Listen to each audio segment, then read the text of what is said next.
Restaurants are opening. Restaurants are full. And usually that means a lot of good things. But restaurants that were closed are now opening up. And everybody's happy. It's nobody's ever seen anything like it, actually. And everybody feels safe. You can have a child walk right through the middle of Washington, D.C., and nothing's going to happen.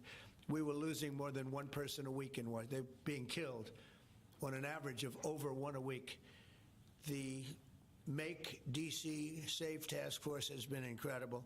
And the Make Memphis Safe Task Force is having very similar results. It's much earlier, but we've been there for a week and a half, but I'm hearing the results are pretty incredible, and you'll hear about that. They're mobilizing more than 20 federal agencies for the largest law enforcement operation targeting violent criminals in American history. As a result of these efforts, violent crime declined nearly 20% nationwide compared to the same period last year, and it was the safest and most peaceful summer in 2 decades. And honestly, we haven't really even gotten going yet. If we didn't have to fight all of these radical left governors, we could have had Chicago taken care of, as an example. They had, in a short period of time, 4,000 murders in Chicago, and we have to listen to this man stand up and say that we're bad people. And the people of Chicago are walking around with MAGA hats. You have women, beautiful black women, walking around with MAGA hats. Please let the president in, and we don't care how he does it. They're not interested in National Guard or Army, Navy, bring them in, Marines, bring in the Marines. They just want the crime to stop. And more so because of the success that we had in D.C. I think if we didn't have that success, nobody would even believe it. So I want to congratulate all of the incredible law enforcement professionals joining us today, especially Attorney General Pam Bondi, who's terrific, Deputy Attorney General Todd Blanche, who is a fantastic legal talent. He really is. He's a great guy, too. And, of course, FBI Director Kash Patel. They have worked so hard on this and other things.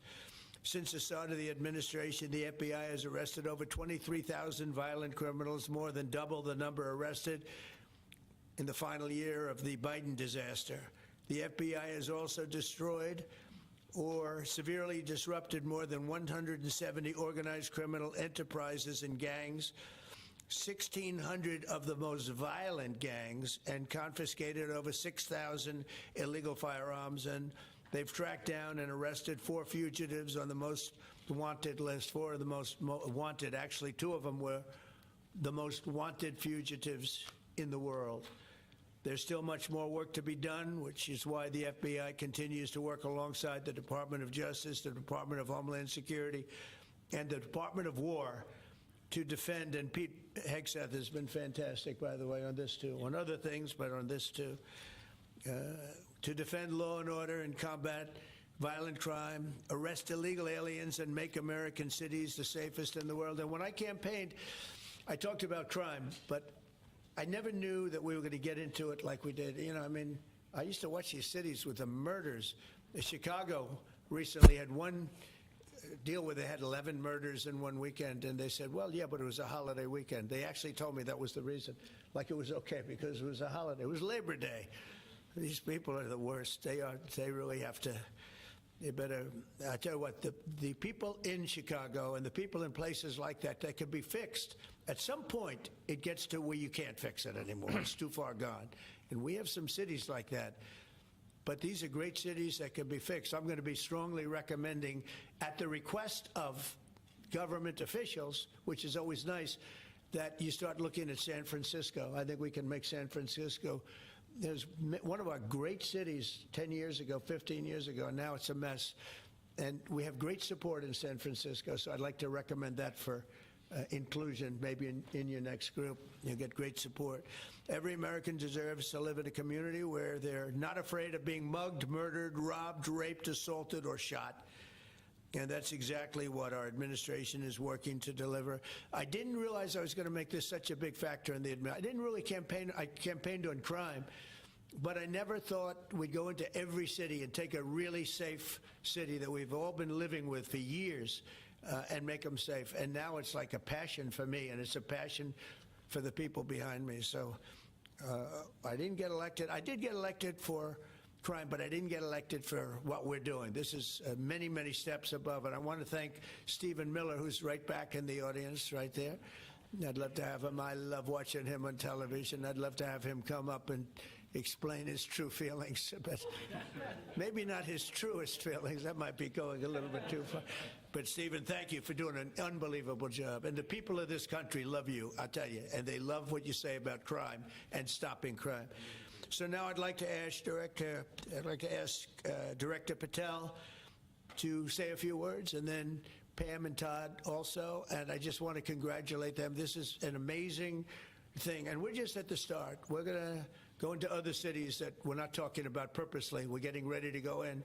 And when they go in, like Cash as an example, told me that people didn't even know. 5 months ago, they went into Chicago, and they started doing a lot of work in Chicago, and we brought the numbers down a little bit. And but that really was just preparatory work for what we're going to do with the surge.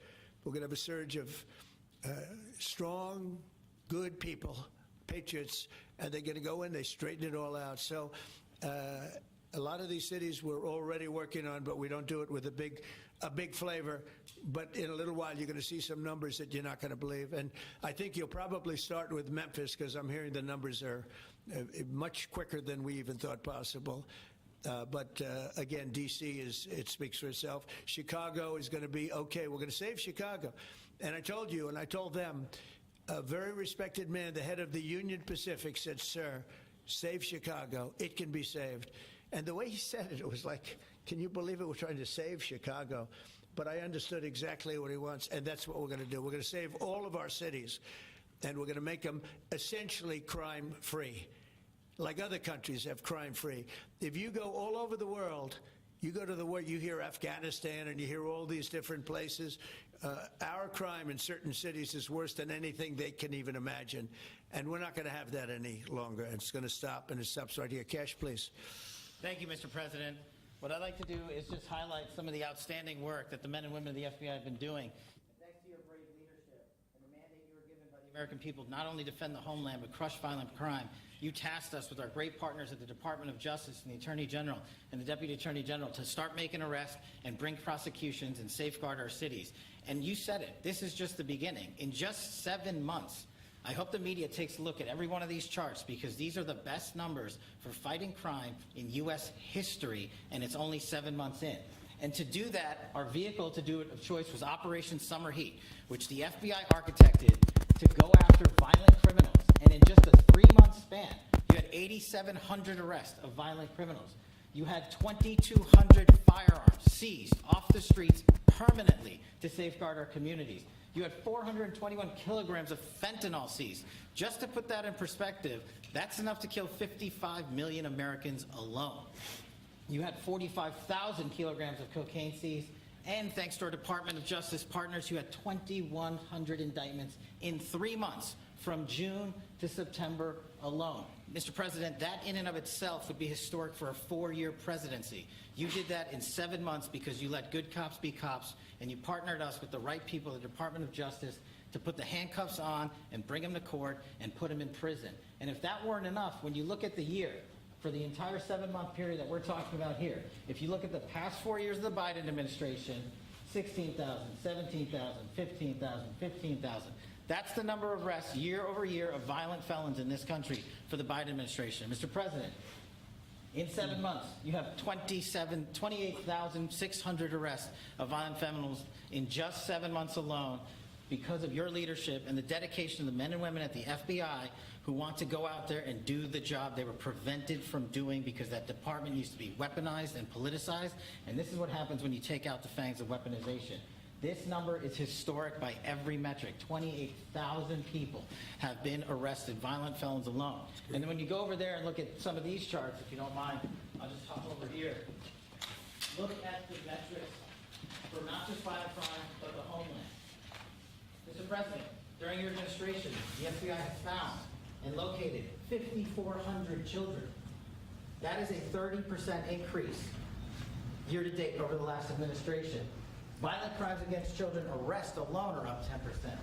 Gang arrests are up 210% in the last 7 months alone. And transnational organized crime, which Stephen Miller has been a great partner in, is up over 12% alone.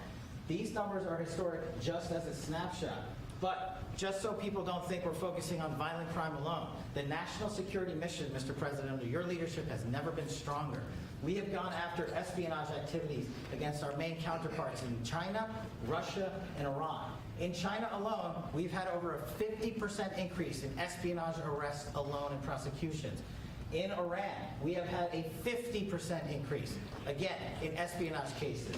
And in Russia, we've had a 33% increase in espionage cases alone. When it comes to counterterrorism, year to date, we have 125 arrests this year versus 100 last year, year to date alone. And when it comes to the cyber criminal activities, which are some of the largest enterprises plaguing everyday Americans, we at the FBI have put out a mission to go after cyber criminals like never before. Last year, they had, in total, 191. This year, you already have 252 arrests. 52 arrests of violent cyber criminals who are stealing from senior citizens, who are violating our children's rights and freedoms, and who are violating everyday Americans. These programs are record. And two of the things I'll finish with that I'm most proud of, Mr. President, this FBI. Fentanyl. As you know, it's a scourge that is killing our youth, 100,000 plus a year. To date, the FBI has seized 1,900 kilograms of fentanyl. That's enough lethal doses to kill 127 million Americans alone. To date. And if that weren't enough, Mr. President, you said we have to go after the worst of the worst. And you empowered our Department of Justice, our Attorney General, Deputy Attorney General, and the Deputy Director at the FBI, led the charge, not just on summer heat, but he also led the charge in the FBI's 10 most wanted fugitives. These people have been on the run for years. And in 7 months, you captured not one, not two, not three, but 4 of the FBI's most top 10 fugitives. 4. And just to put that in perspective, Mr. President, the Biden administration captured 4 in all of 4 years. You're on 7, and we're going to get to 10. We're going to get to 10 of 10. This includes a lady who murdered her 6-year-old handicapped child and fled to India. We got her in 2 months. This includes a narco trafficker. This includes a sex trafficker. This includes another first-degree murderer and gangbanger. These people were on the run because of the prior administration's reckless policies that destroyed our communities, and you came in and with a mandate said, go after the worst of the worst. This is just the beginning. This is what happens when you let good cops be good cops at the FBI. Mr. President, I just want to thank you for your incredible leadership, our brave partnership with prosecutors who know how to bring cases and make sure these arrests stick. And that's what the Attorney General and the Deputy Attorney General have led the charge across this country, because arrests without prosecutions are meaningless. We are deterring criminals from doing this activity. We are preventing criminals from coming into America, and we are absolutely crushing violent crime like never before and defending this homeland, sir. And not to mention, I almost forgot this one, it took you, sir, 2 weeks to get the Abbey Gate bomber. Joe Biden had 4 years to look for him. You got him in 2 weeks, thanks to the interagency effort by the FBI and the CIA, went to Pakistan, and now 13 brave warriors who were senselessly murdered because of the disastrous Afghanistan withdrawal. They have justice, their families have a peace of mind, and we're going to continue to find the others, Mr. President. On behalf of the FBI, sir, I just want to thank you. Thank you very much, Gage. Great job. Very good. Very impressive. Dan, President Trump, the men and women of law enforcement say 2 things to me repeatedly. First, you have taken the handcuffs off them and let them do their jobs, and you let cops be cops. That's why all this is happening. The director, the deputy director are working around the clock. All of these great men and women in the FBI, they have families at home, and they are working during a government shutdown right now. Many of them have small children. Many of them, I was talking to an agent this morning, many of them have babies at home, and they are working around the clock to not only keep our country, but our world safe. And that's what Operation Summer Heat did. Thank you, Director, and to the Deputy Director for everything you did on behalf of the Department of Justice, and you're going to continue to keep doing. And they set the stage for what we're doing in Memphis. You're going to hear a lot more about that, our joint task force next week, but they set the stage for Memphis. And last night alone in Memphis, there were almost 70 arrests. There were 12 guns seized, and there was a 70-year-old man arrested as a result of our operation in Memphis who raped a child under the age of 3. That one case makes everything we're doing worthwhile. So thank you all for being here on behalf of both of us. Thank you, President Trump. Thank you, Todd. You want to say something? Sure. Thank you, Mr. President. So this is a great day, and I think there's stats that the director talked about which are important, but I want to give two examples of what summer heat has done that actually will apply hopefully to everybody in this room. The first is for over 4 years during the last administration, there was a hotel in a town, the middle of a town in Alaska, that was being run as a drug den. There were over 1,000 calls to 911 over four and a half year period. There were multiple violent crimes, drug dealers, overdoses, and murders at this one hotel, ruining a community. Summer Heat went in there. It's not only arrested all the participants that were controlling the hotel, but seized the hotel. And so that's one example of what summer heat means to everyday Americans that just want to live in peace. The second example is a large narcotics trafficking group that was selling fentanyl in the state of Washington. They were shipping fentanyl and using commercial aircraft, putting fentanyl pills and powder in suitcases, flying them from the southwest border, mostly Arizona, all the way to Washington. It had been going on for an extremely long time, and the entire organization was arrested. And I say those two examples because it's easy to look at the board and see 1,000 arrests. How much different is our communities now compared to the past 4 years? But there's actual life examples. Every one of these arrests means that our streets are safer, and that's because of the work of this administration, of President Trump and Director Patel. So I will tell you, Attorney General Bondi and I are together every day with Director Patel, figuring out ways that we can continue to do this work, and it's not going to stop. Like the Attorney General said, and like the President said, this is just the beginning, or phase one, or a start, whatever you want to say, but it will continue on. So thank you, Mr. President, and thank you very much, Director Patel. And Mr. President, just one last thank you from the men and women at the FBI. You found a way to get these individuals paid during a government shutdown, our 1811 agents. So on behalf of the FBI, it's a great debt that we owe you, sir. They're now allowed to pay for their families, so thank you. And the military. Good. That's right. Thank you. Okay, thank you very much. Any questions, please? Mr. President. Brian, go ahead. Mr. President, first of all, I know the feedback I'm getting from the American people, they want to say thank you. Law and order is not an option in this country.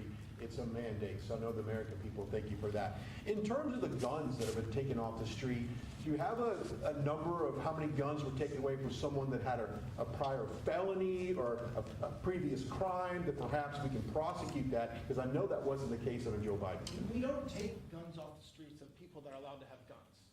So every gun that we're taking off the street is because it belongs to somebody who is not allowed to have it. Could be a felon, could be somebody who hears illegally. There's all sorts of conditions. But if there's a gun taken off the streets by the FBI, it's because the person who has it is not allowed to. It's not somebody who's lawfully allowed to have it. So every single one of those guns were taken off of people that aren't allowed to have them. And not including the FBI, all of the other agencies. ATF alone, since January 20th, has removed over 25,000 illegal guns off our streets, just since President Trump's been in office. Mr. President, if I could follow up on that, could there be any further conversation to have national concealed carry applied to actual D.C.? Like if you had a driver's license in Texas and you had a permit, of course you could drive. Well, as you know, they've been talking about that for a long time. It's an interesting question. A lot of people feel strongly both ways, but we are talking about that, Brian. Thank you. Mr. President. Mr. President, on Venezuelan boats, I want to ask you, why not have the Coast Guard stop them, which it is empowered by law to do? You know, this way you can confirm who's on the boat and ensure that they're doing what you suspect. Because we've been doing that for 30 years, and it has been totally ineffective. They have faster boats. Some of these boats are seriously, I mean, they're world-class speedboats, but they're not faster than missiles. But we've been trying to do that for years, and so much of the drugs, 25–30%, would come in through the seas. Right now we have, I would say, none coming in through the seas. In fact, I don't know about the fishing industry. If you want to go fishing, a lot of people aren't deciding to even go fishing. We've almost totally stopped it by sea. Now we'll stop it by land.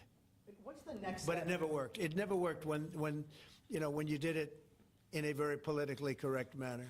And what's the next step in this war on cartels? And are you considering options, are you considering strikes on land? Well, I don't want to tell you exactly, but we are certainly looking at land now because we've got the sea very well under control. We've had a couple of days where there isn't a boat to be found. then that I view that as a good thing, not a bad thing. But we had tremendous amounts coming in by boats, by very expensive boats. You know, they have a lot of money, very fast, very expensive boats that were pretty big. And the way you look at it is every boat that we knock out, we save 25,000 American lives. So every time you see a boat and you feel badly, you say, wow, that's rough. It is rough, but if you lose 3 people and save 25,000 people, these are people that are killing our population. Every boat is saving 25,000 lives, and you can see it. The boats get hit, and you see that fentanyl all over the ocean. It's like floating in bags. It's all over the place, and it's a tremendous. We're saving tremendous amounts of lives. Yeah, Mr. President, on that issue, I know you've talked about, I have a question for you, and then I also have a question for Director Patel. I know you talked about having some distaste for Boston recently. Is this one of the cities that you might be looking into, and can you give us a hint about other cities that you might be? You're saying sending for federal where? workers? For where? For Boston. Yeah, well, Boston has a bad mayor who at least is a reasonable IQ person. You know, most of them are low IQ, but and they're so bad. I mean, what's going on in Chicago is just, you'd think the guy would say, hey, look, we have a problem, Mr. President. Could you come in and straighten it out? We could have that done in a month if we had their cooperation. It's going to be done anyway, but we could have it done in a month. Yeah, Boston, she's got 4 areas that are, you know, wrong. And, you know, somebody said, would we think about taking the World Cup away from Boston if they don't straighten it out? And the answer is yes, we have the right to do that with FIFA. So if we think that LA is going to be bad, or we think that applies a little bit to the Olympics too, but we'll talk about FIFA first. You know, FIFA is very hot. If we think there's any reason that, whether it's Boston or anywhere else, that they're not doing their job, we're going to take those World Cup games and move them someplace else. Thank you. And then Director Patel, there's been so many conspiracy theories swirling around about the assassination of Charlie Kirk. Do you have any updates for us, especially in light of all the online content that everyone's been talking about? The only thing we deal with at the FBI and the Department of Justice is facts, and we delivered at record speed a manhunt to capture Charlie Kirk's alleged assassin in 33 hours. And if you put that in perspective to Luigi Mangione or the Boston mob, where they took them 5 days and a police officer lost their life in their manhunt, we are running out absolutely every single lead. And the best thing we can do to honor my friend Charlie Kirk's life is to make sure that everyone involved is prosecuted to the full extent of the law. And that's what we're focused on, investigating the facts, not trading in conspiracy theories. Okay? Mr. President, thank you so much. Thank you. In light of China's export curbs on rare earths, do you view India as a reliable partner going forward? And are you planning to meet Prime Minister Modi in Malaysia? Are you open to talks in terms of Yeah, trade? sure. He's a friend of mine. We have a great relationship. He just said that 2 days ago, as you know. We have a great relationship. No, we were not happy with him buying oil from Russia, because that lets Russia continue on with this ridiculous war where they've lost 1.5 million people, by the way. Russia's lost 1.5 million people, soldiers mostly. This is a war that should have never started, but it's a war that Russia should have won in the first week, and they're going into the 4th year. And I want to see it stop. So I was not happy that India was buying oil. And he assured me today that they will not be buying oil from Russia. That's a big stop. Now I got to get China to do the same thing. You know, that is relatively easy compared to what we just did over the last week in the Middle East. Middle East was 3,000 years, and we got it done. This is 3 years, and I think we'll get it done. I think that President Putin, I think he wants to get it done. We'll see. There's a great animosity between him and Zelensky. You probably have noticed, right? And it's, I think it's hurting the process. Yeah, please. Mr. President, thank you. Curious, why did you authorize the CIA to go into Venezuela? And is there more information you can share about these strikes on the alleged Well, I can't drug do boats that, in the but Caribbean? I authorized for 2 reasons, really. Number one, they have emptied their prisons into the United States of America. They came in through the, they came in through the border. They came in because we had an open border policy. And as soon as I heard that, I said, a lot of these countries, they're not the only country, but they're the worst abuser.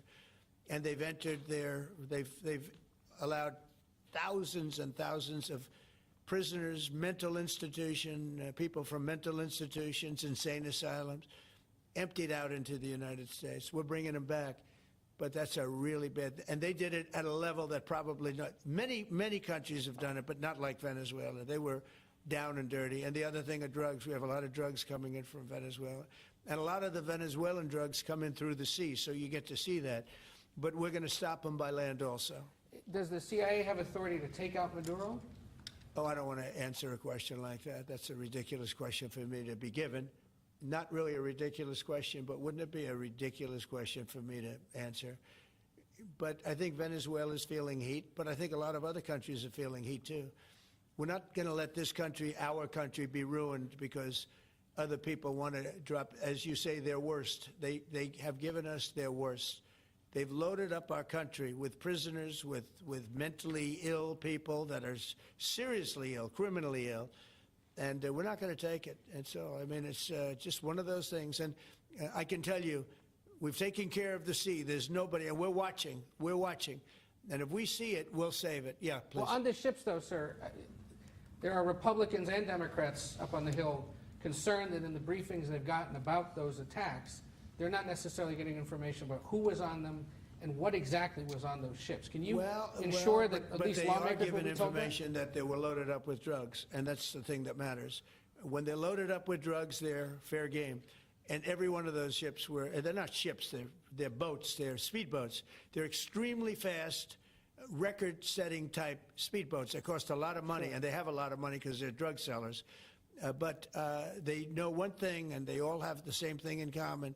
There's drug dust. They call it drug dust. They call it fentanyl dust all over the boat after those bombs go off. And How do we you know can take before we along. attack them, though, that there are drugs? We know. on board? We know before. We know when they go out.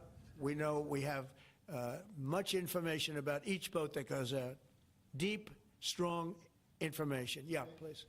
Sir, you're going to have Volodymyr Zelensky here this week. What is your message at this stage of the war for him? And shy of tomahawks, To who is it? For Zelensky. Yeah. And shy of tomahawks for Ukraine. Are you considering other options, and will you speak with Vladimir Putin about No, them? we're looking at other options. We are. President Zelensky's coming in. I'm not a fan of the war.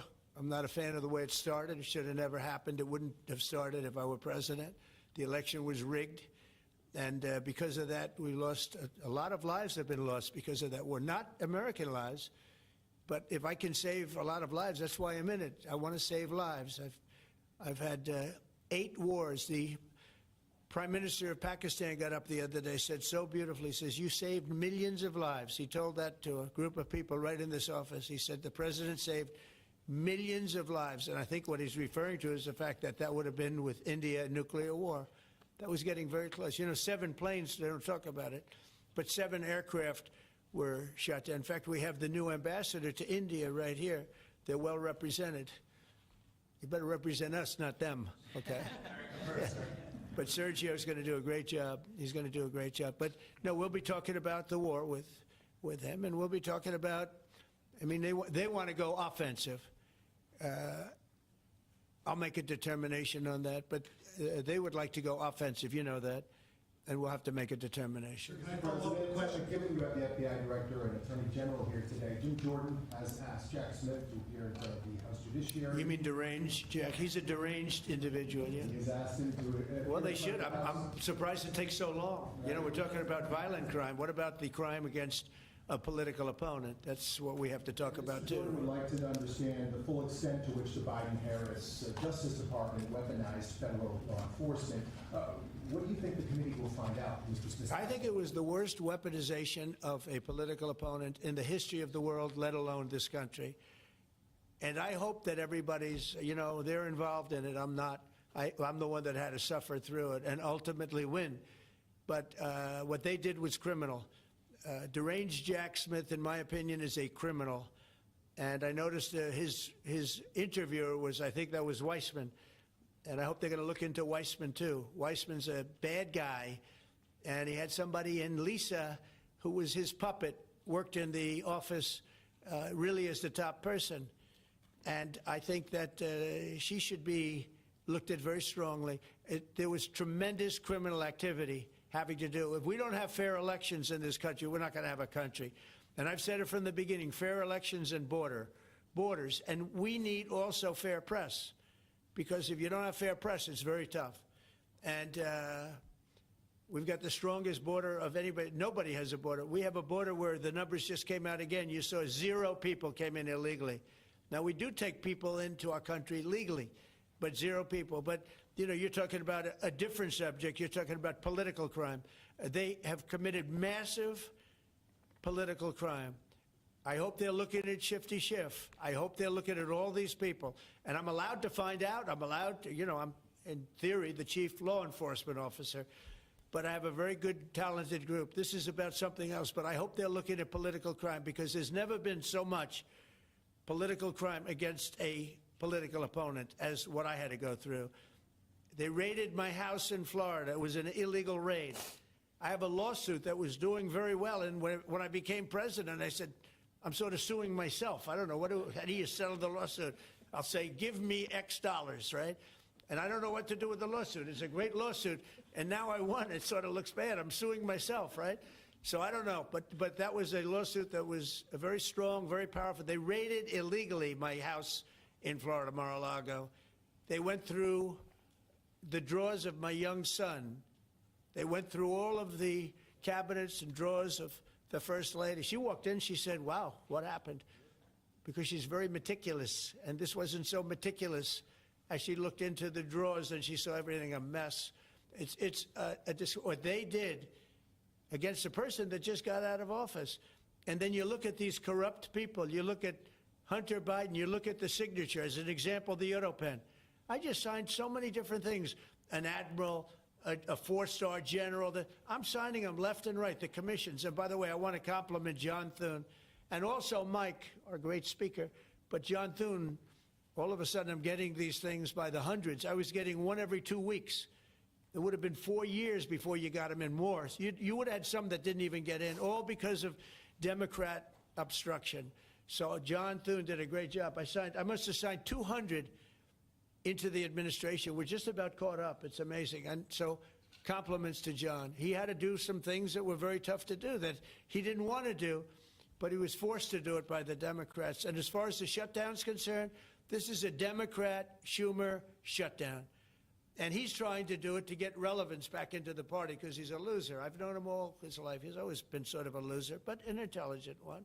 But I think he's losing IQ points with time. I think that happens. I hope it hasn't happened with me. I know if it did, you guys will let me know about it very quickly. Violent crime, sir. Here in D.C., a judge has given the 2 teenagers that beat up ex-Doge staffer Big Balls probation. It's incredible. And no jail time. Is this justice?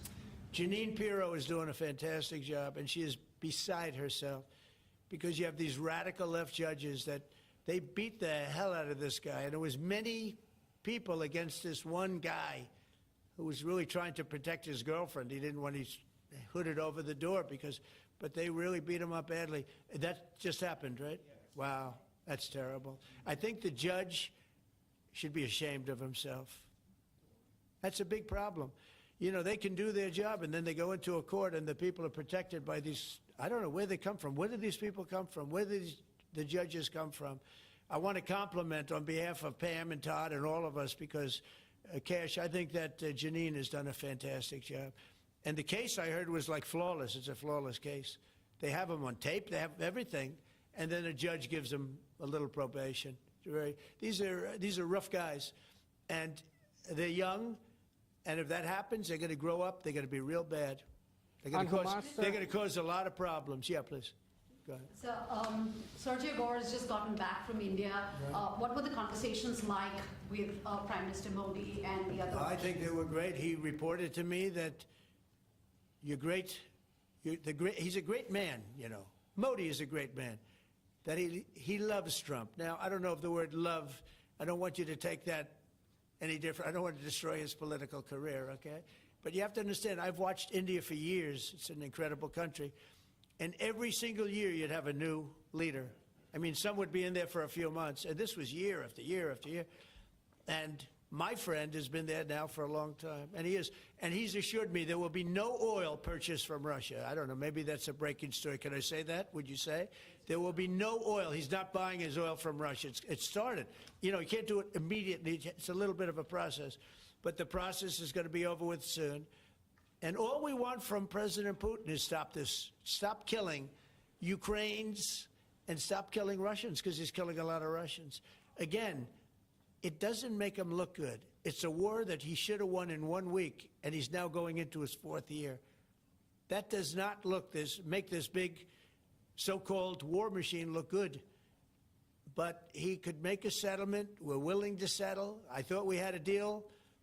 The hatred of the two leaders is very, it's an obstacle. It's an obstacle. There's no question about it. But I thought we had a deal 2 months ago. Who would think I created peace in the Middle East and can't get the two guys to settle? But I think we'll get them. But if India doesn't buy oil, it makes it much easier. And they're not going to buy. They assured me they will. Within a short period of time, they will not be buying oil from Russia. And they'll go back to Russia after the war's over. Jennifer? On the shutdown, sir, are FBI officials being paid right now? Are all the FBI employees being paid, and are all the... Well, that's what I understand. I hope so. Thanks to you, everybody. Thanks to your great work, Mr. President. The 1811 special agents at the FBI are going to receive their paychecks. Got a lot of people paid, actually. And everybody in the whole intelligence We got the people that we want paid, okay? And we want the FBI paid, we want the military paid. We got the people that we want paid. And I'll tell you, the Democrats, they don't talk about this. You know, we're getting rid of programs that we didn't like, but that were negotiated in, but we didn't like. We're terminating those programs, and they're going to be terminated on a permanent basis. And it's thousands of people, and it's billions of dollars. We're getting rid of a lot of things that we never wanted because of the fact that they made this stupid move. And they don't want to talk about it. You know, they have their day coming up. I hear very few people are going to be there, by the way. But they have their day coming up, and they want to have their day in the sun. But they should really make a deal. So what we're doing, I mean, they call him Darth Vader, but he's actually a very nice person, Russell Vogt. But Russell Vogt is really terminating tremendous numbers of Democrat projects. There's not only jobs, I mean, the project in Manhattan, the project in New York, it's billions and billions of dollars that Schumer has worked 20 years to get. It's terminated. Tell him it's terminated, Jennifer. All right. On Hamas, sir, what is your understanding of the pace of returning the deceased hostages? Are you pleased Well, with they're that looking pace? for them, absolutely. They're looking. So we have the living hostages all back. They returned some more today. It's a gruesome process. I almost hate to talk about it. But they're digging. They're actually digging. There are areas where they're digging and they're finding a lot of bodies. Then they have to separate the bodies. You wouldn't believe this. And some of those bodies have been in there a long time. And some of them are under rubble. They have to remove rubble. But there are graves, and some are in tunnels that died in tunnels that are way down under the earth. And the tunnels are like 3 feet. Can you believe it? 3 feet high. They lived like this for a long period of time. It's a horrible atrocity. At the same time, we, meaning Israel, but I knew everything they were doing pretty much. I knew most of the things they were doing, but they've killed probably 70,000 of these people, Hamas. And I said, it's time now. So we'll see what happens. We'll also see what happens. Your next question is going to be the weapons. We want the weapons to be given up, sacrificed, and they've agreed to do it. Now they have to do it. If they don't do it, we'll do it. That we had the head of CENTCOM today suggest that Hamas needs to hurry up and disarm and follow your comprehensive plan. Yeah. That it was the head of CENTCOM saying that. Is that not a signal to Hamas, to the rest of the world, that at some point the U.S. military may more directly engage We in all won't this? need the U.S. military. So then why have them We say it won't at need all? it. We're Why gonna- not just well, you? because we're very much involved in it. If we weren't involved, there wouldn't be peace. If we didn't destroy the nuclear capability of Iran, that deal would have never happened for two reasons. The Arab nations would not have felt bold enough to do it because you have a very powerful, at that time, Iran. It's not powerful anymore between what Israel and us did, because, you know, the attack was, if you look at it, we helped them very much. They will be the first to tell you, including shooting down thousands of drones that were coming into Israel. You know, we shot them down. We were shooting them down like it was target practice, but we shot down thousands of drones and missiles also going into Israel. But between what we did to Iran that way with the, conventional, we will call it, And what that beautiful, see that beautiful plane, that B-2, I noticed it on the desk. I always thought it was beautiful, but I never understood it. Now I understand it. It took in hundreds of thousands of bombs in the form of two, but hundreds of thousands of pounds of bombs. And every single bomb hit perfectly. Then they sent Tomahawks in. They sent 30 Tomahawks on top of it. And that was totally, you know, CNN said, well, maybe it wasn't as bad as, you know, as Trump said, because I said obliterated. Obliterated is not a strong enough word, actually. And you saw the Atomic Energy Commission came out and said the word obliteration is very, very, think of it. They came in under potential fire. They entered Iran airspace late at night, in the dark, no moon. The moon was low for a reason. What's what time we picked it? Couldn't see anything. And they hit every target, and they weren't hit. Nobody saw that plane. That plane is stealth. Nobody saw it. The problem with that is it may be stealth today, but tomorrow it won't be. And we just ordered about 20 brand new B-2 bombers. It's unbelievable as a weapon. I know Putin, when I was riding with him in Alaska, we passed a lot of them. And he said, that really did the trick. I said, yeah, it did. It's amazing. The flying wing. But you still foresee no reason for the U.S. military to get involved in Gaza? No, I don't see that. No, I think we're going to handle it very well. We'll be helping Israel. But we have other countries that are now. You know, we signed, many, many countries signed. And many of those countries relatively are very strong military powers. And Hamas has no support. See, Hamas had the support of Iran. And now Iran says, don't get us involved. The last time they got them involved didn't work out too well. So they used to have the support of Iran. Today, Iran they're trying to survive. You know, when I heard the reports 2 weeks ago, Iran's looking to build a nuclear weapon, I said, don't worry about it. They got a lot of things they want to do before nuclear weapons. I said, the last thing they want to do is a nuclear weapon. It didn't work out. And if they did a nuclear weapon before they got even close, that site would be attacked and it would be wiped out. Yeah. Mr. President, you're meeting with President Xi in a few weeks. Yeah. If you can't come to an agreement or a deal at that meeting, are we in for a sustained trade war with China? Well, you're in one now. Look, we have 100% tariff. If we didn't have tariffs, we would be exposed as being a nothing. We would have no defense. You know, they've used tariffs on us, but we've never had anybody sitting in that chair that felt the need to do it. And they've allowed us to be $37 trillion in debt, et cetera, et cetera. Tariffs are a very important tool for our defense, for our national security. If we don't have tariffs, we're not going to have national security.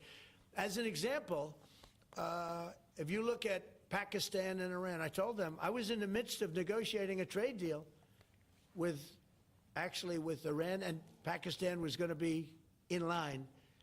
And because of tariffs, they all want to negotiate much differently. We're making a good deal. And then I heard that they're shooting at each other. And I said during one of my conversations, are you guys going to go to war? Two nuclear powers. We are thinking about, I said, here's the deal. You go to war, I'm going to put a 200% tariff. I'm going to stop you from doing any business in the United States. I said it to both of them. Within 24 hours, the war ended. That would have been a nuclear war. And again, the Prime Minister of Pakistan, who was here 2 weeks ago, said that that man saved many millions of lives in front of a whole group of people because he thought it was going to be war. But when it came to war or having to pay massive tariffs, the tariffs overrode. That's why it's so important, not only the money, we're taking in trillions of dollars, not only the money, the power to keep peace, the power to be used for good is enormous. But a lot of people didn't understand tariffs. It's also made us very rich. We have a big case coming up in the Supreme Court, and I will tell you, that's one of the most important cases in the history of our country. Because if we don't win that case, we will be a weakened, troubled, financial mess for many, many years to come. I don't even know if survivable is a good term. And if we do, we're going to be the most powerful economic country in the world. And all we're doing is using them as a defense against what took place for many years. China would charge us tariffs. It was incredible, but we weren't allowed to charge. And we're allowed to do whatever we want. We just had presidents that didn't want to do it for whatever reason. and it was nothing. But of the 8 wars, I was saying 7, of the 8 wars, I would say tariffs are directly responsible for me ending 6 of them, 5 or 6. Without the tariffs, you have wars raging all over the world. With the tariffs, other than Russia, we have no wars out there. And we've made a lot of good friends, too. Tariffs are so important to our national security. If we don't have tariffs, we don't have national security. Our country would suffer a level that, because they use so strongly on us. As an example, the European Union, they won't take our cars, they won't take our agriculture, they won't take anything, but they send their cars in, Mercedes, BMW, Volkswagen, by the millions. We don't send any cars. They don't take them. They were tariffing us out. Agricultural products, they don't take our agriculture. They want their farmers to do it. I understand that. But it was very unfair, and they were tariffing our product. They're keeping out by using tariffs. And we didn't use them, but I used them. And now we made one of the great deals with Europe.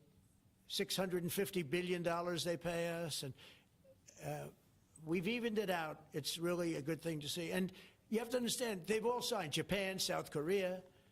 I mean, South Korea, $350 billion up front. Japan, $650 billion. And they've all agreed to it. They're all happy. But before, it was a total ripoff. And if we don't have the use of tariffs, we have no national security. This country will have no financial security, will not have national security. And the people that brought the lawsuit are people that are aligned with foreign nations that are now being treated fairly, as opposed to just ripping us off and ripping us asunder. So, but if we are not allowed to use what other people use against us, there's no defense. It'll be a disaster for America. That's why I think I'm going to go to the Supreme Court to watch it. I've not done that, and I had some pretty big cases. I think it's one of the most important cases ever brought, because we will be defenseless against the world. Okay? You'll go to the tariff case? Did you have one? Yes, please. Thank you, Mr. President. I want to ask you about the Georgia Senate race. I know it's very early, but there's several Republicans in that field that are vying for your endorsement. A lot of good people in that field. Yes. I know all of them, actually. I haven't made a decision on that, but you have some very good people in the Georgia Senate race. Well, Governor What has else? endorsed. No, I know, the governor has, and he's spoken to me about it a lot. He likes that candidate a lot, and I understand that. I haven't made a decision yet. Are you going to But campaign in I'm New Jersey? following that race very carefully. I think it's very important for Georgia to get a real senator, because the senator they have now is a horrible senator. He allows all the crime, all the borders. You have open borders. I mean, his whole philosophy is a disaster. That's not representative of the people of Georgia. I know the people of Georgia. I won Georgia 3 times, but they say twice. Okay, I won it very big the last time, and I won it big the first time, and I won it big the second time. But we had criminals that didn't allow. I mean, I hope they're going to go into that. I hope they go into the votes which are being stored in Fulton County, and take a real look at those votes, okay? Because I won it the second time, too. But I know Georgia very well. I love Georgia. Those people are great, and they deserve a good senator, because the man they have now is a weak, ineffective person. Okay. Are you going to campaign in New Jersey and Virginia? President, I wonder what you make of By the way, you won Georgia 3 times. Just Yeah, I agree. Do you agree with me? I And do. He's the media. For someone that He's the media. spends a lot of time in Georgia, I believe you won that. Yeah, okay. I really have a question about. You don't. The word "believe" isn't strong enough, right? You I know. There you go. It's true. I know I won too. We have the great Newt Gingrich. Newt, you agree with us? Good. Otherwise, I'd have him dismissed immediately from the room. You know, his wife, as you know, is becoming an ambassador to a great country, Callista. So congratulations. And we're going to take a picture. And the only reason I'm doing it, he speaks so well of me. He said, I'll go down as the greatest president in history. And then he blew it. He said, I'm not sure if I put them above Washington or Lincoln. So I'm not that happy about that, dude. I've got a question about the weaponization of the DOJ. The media often says your department is weaponizing Yeah, the DOJ. yeah, that's Now, the opposite. It's the opposite. Todd, you represented President Trump and probably the greatest weaponization of the DOJ by Alvin Bragg. You know firsthand, if you can describe what you saw under the Biden administration and how they weaponized the DOJ. Well, I mean, I think it's hard to describe what happened in those last 4 years since President Trump. Alvin Bragg, a local prosecutor, his office staffed by somebody in New Jersey. Jack Smith, picked as a special counsel, staffs his entire office with DOJ prosecutors. And then there are countless things that happened. All in writing, most of them on the docket, that require no explanation except a complete abomination of the place that the Attorney General and I run now and director itself. So when people talk about this department weaponizing, it's embarrassing.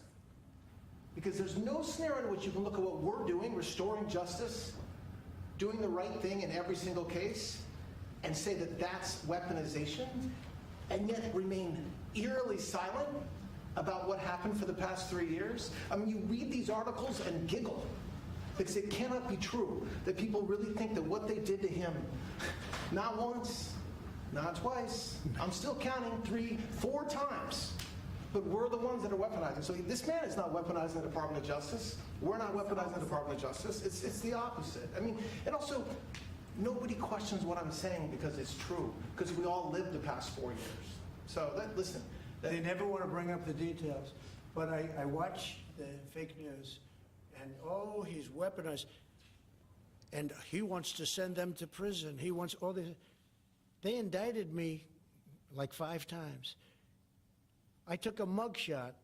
Who would have thought it turned out to my favor? Because it was a good shot. But I had to take a mugshot. It's right out there on the door. New York Post, front page of every paper in the world. I had a mugshot.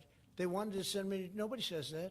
They say, he's acting very, very tough. He's acting unfair. Let me tell you, if they've been nice to anybody, it's to those criminals, because they are so good having to do with all of the things we're talking about today with violent crime. But if anything, I think this Justice Department has been so respectful of the law, because the other Justice Department, with Rita or Lisa and all of that scum, real scum, what they did to the political opponent of a guy that has a seriously low IQ. Now, in his case, it was low based on his career, but it got real low, okay? It was descending rapidly. But what they did to go after his political opponent is legendary, worse than any third world country, banana republic. And what we're doing is nothing. Are you kidding? Nothing. They write stories. Why aren't they doing this? And we'll leave. I don't have to leave it up to them, but I choose to at this moment at least. But there's never been anybody treated in the history of politics. You know, they say the 2 worst treated presidents by the media, etc., was that man right there, the late, great Abraham Lincoln, and this guy right there, Andrew Jackson. They say Andrew Jackson was treated terribly. They give him number 1 and number 2, but that was before I came along, Newt. I say I have number 1 times 10. Nobody's been treated like I've been treated. And I did a great job. You know, we had a great first term. And we had one of the most successful economies in history, et cetera. I rebuilt the military. We did a tremendous amount. The last part, we had a horrible thing called COVID, and we handled that well. We made ventilators for nations all over the world. I mean, we did a great job.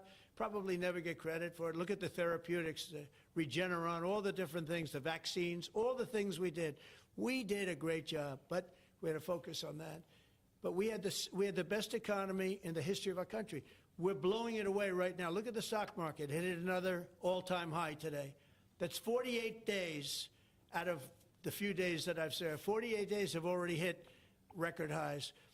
And we have, maybe most importantly, the number, we have now, I was saying 17, it's over $18 trillion is being poured into our country. It's because of the election and because of tariffs.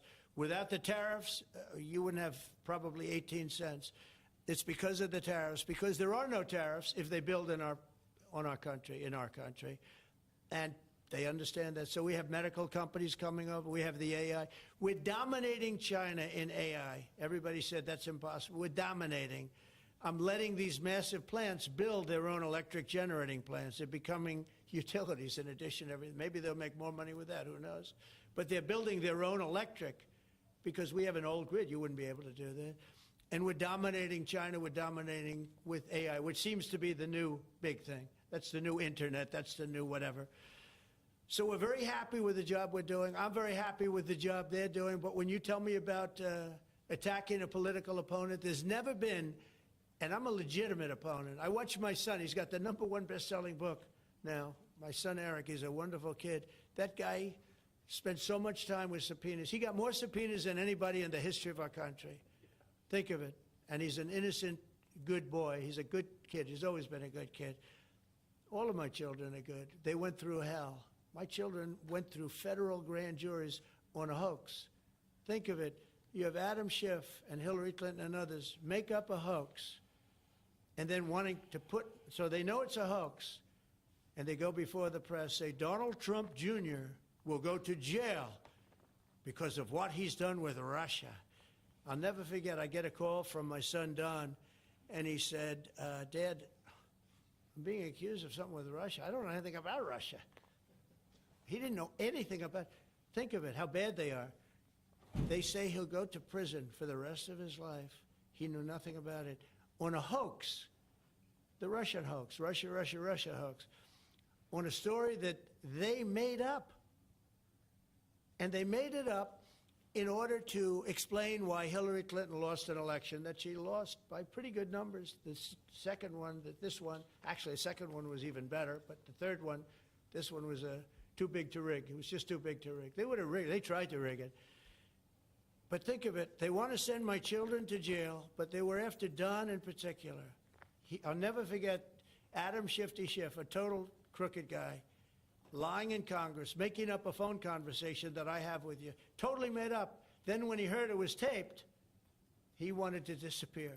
And Nancy Pelosi went crazy because they wanted to impeach me based on the conversation that was made up. When they heard the tape, everybody, I won it unanimously in the Republican Party. I got every single vote, something that never happens, and I beat it. But think of it, they want to put my son in jail for something that they made up. So they know they made it up. And they say he will serve the rest of his life in prison.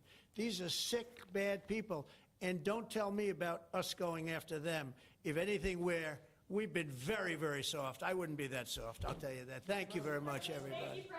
Thanks, guys. Thank you. What is this, Mr. President? Thank you, guys. It's gonna be built. Thank you all. You come this way. Thank you. For who? Thanks, guys. Thank you, guys. Yeah, no, I know where it is, but who's it for? Thank you, guys. Thank you. The Arc de Trump? Thanks, guys. Let's go. Let's head out. It's the Arc. Thanks, guys. Thank you. Thank you, Well, he was explaining himself. Hold on. Thank you, guys. Thank you. Thank you.